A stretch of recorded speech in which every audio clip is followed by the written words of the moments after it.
Class 10th का chapter 8.2 जानेंगे। यहाँ पर है थीटा का मान दिया हुआ है 0 डिग्री पर, 30 डिग्री पर, 45 डिग्री पर, 60 डिग्री पर और 90 डिग्री पर। साइन में 0 डिग्री का मान 0, 30 का मान 1/2, 45 का 1/√2 और 30 का मान √3/2 और 90 का मान होता है 1। इसको हम निकालते हैं कैसे? तो इसके लिए हम 0 लिखते हैं, 1 लिखते हैं, 2 लिखते हैं, 3 लिखते हैं, 4 लिखते हैं। 4 के बाद 4 से भागा सभी में दे देते हैं, सभी से 4 से भागा देते हैं और उसके बाद इन सबों का रूट कर देते हैं। इससे जो ज्ञात होता है ये साइन का मान होता है ज्ञात, और साइन को जब उल्टा कर देते हैं तो कॉस का मान होता है। ये यहाँ से आ गया, ये यहाँ पर हो गया, इधर इधर, और ये बीच वाला तो मान से गया। जब साइन को कॉस से भागा देते हैं तो tan आता है, तो tan का मान जैसे ही भागा देंगे तो 2 से 2 कैंसिल, 1/√3 इससे ही कट जाएगा, 1 आ जाएगा, 2 से 2 कैंसिल, √3 आ गया, ये अपरिभाषित होगा। जब tan को उल्टा करते हैं तो cot का मान आता है।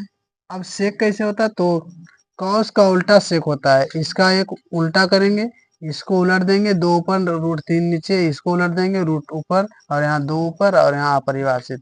जब sec को उल्टा करेंगे तो यहाँ से जो आ जाएगा ये cosec का मान आ जाएगा। तो ये जो है इन्फिनिटिव यानी अपरिभाषित का ही चिन्ह है। जहाँ जहाँ अपरिभाषित है यहाँ पर हम इस चिन्ह का प्रयोग आसानी से कर सकते हैं।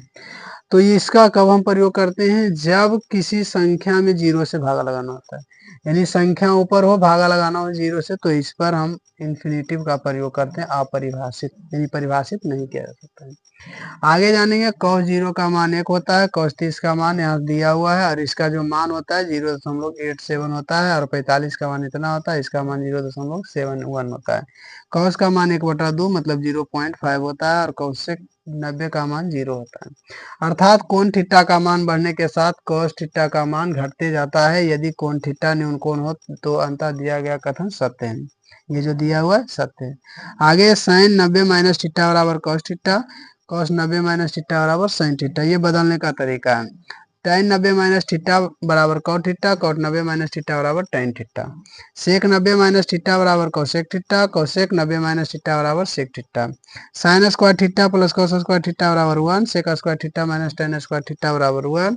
यहाँ है cosec square theta minus tan cot square theta बराबर 1। तो ये जब ये सूत्र है, इस सूत्रों का हम प्रयोग अलग अलग जो दिए हुए हमारे पास जो होता है हिसाब, उसमें बनाने में आसानी से करते हैं। अब यहाँ कर रहा है प्रश्न पहला कि tan 19 डिग्री बटा cot 71 डिग्री का मान क्या होगा। तो हम इसको बदल लेंगे, अभी जानते हैं tan यहाँ पर लिखेंगे 90 माइनस 71 डिग्री और बटा में यहाँ से cot 71 डिग्री। तो ये बदल के हो जाएगा cot 71 डिग्री और बटा में cot 71 डिग्री। तो ये कट के हो गया मान 1। यहाँ जानेंगे cos 48 degree minus sine 42 degree. तो इसको लिखेंगे cos 48 डिग्री माइनस यहाँ से लिखेंगे साइन 90 डिग्री और माइनस में 48 डिग्री। तो ये हो जाएगा cos 48 डिग्री माइनस में cos 48 डिग्री, ये घट के हो जाएगा 0। इस प्रकार हम ज्ञात करते हैं। आगे दिया हुआ है tan 65 डिग्री, तो tan 65 डिग्री को हम बदल लेंगे tan 90 डिग्री या माइनस में 25 डिग्री या बटा में यहाँ से cot 25 डिग्री। तो ये बदलेगा तो cot 25 डिग्री या बटा में cot 25 डिग्री। तो ये कट के हो जाएगा 1। आगे है tan 26 डिग्री बटा में cot 26 डिग्री। तो इसको बदल लेंगे tan 90 डिग्री माइनस 64 डिग्री बराबर यहाँ से लिख देंगे cot 64 डिग्री। तो बराबर में हो गया यहाँ से cot 64 डिग्री या बटा में cot 64 डिग्री। तो ये कट के हो गया 1। आगे दिया हुआ है cosec 31 degree minus sec 59 degree. तो इसमें भी वही लगाएंगे cosec 31 डिग्री या माइनस में यहाँ से sec 90 डिग्री माइनस में 31 डिग्री। तो बदल के हो जाएगा cosec 31 डिग्री माइनस में cosec 31 डिग्री। तो ये घट के हो जाएगा 0। आगे दिया हुआ है cos 45 का मान। तो अभी हम cos 45 का मान ज्ञात किए हैं। तो cos 45 का मान यहाँ से होता है 1/√2।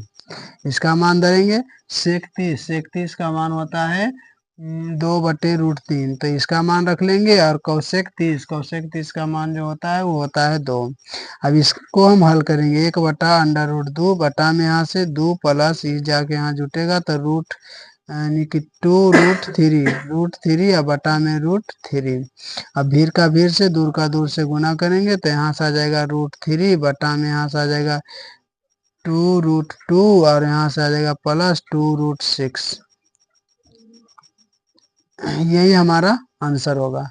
आगे दिया हुआ है 2 tan स्क्वायर 45 डिग्री और cos स्क्वायर 30 डिग्री और sin स्क्वायर 60 डिग्री। तो हम यहाँ से मान रखेंगे 2 इंटू cot 45 का मान होता है 1 का स्क्वायर और प्लस में कोसेक का जो मान होता है, ये कोसेक का मान होता है, वो cos का मान दिया हुआ 30 का मान है √3/2, √3/2 का होल स्क्वायर और माइनस में sin 60 का होता है √3/2 का होल स्क्वायर। ठीक है, अब इसको हम हल करेंगे तो 2 प्लस यहाँ से 3/4 और माइनस में 3/4, तो ये दोनों एक प्लस में एक माइनस में इसको काट देंगे तो यहाँ से आंसर हमारा 2 आया। इस प्रकार हम आसानी से हल करते हैं, मान याद रखना होता है।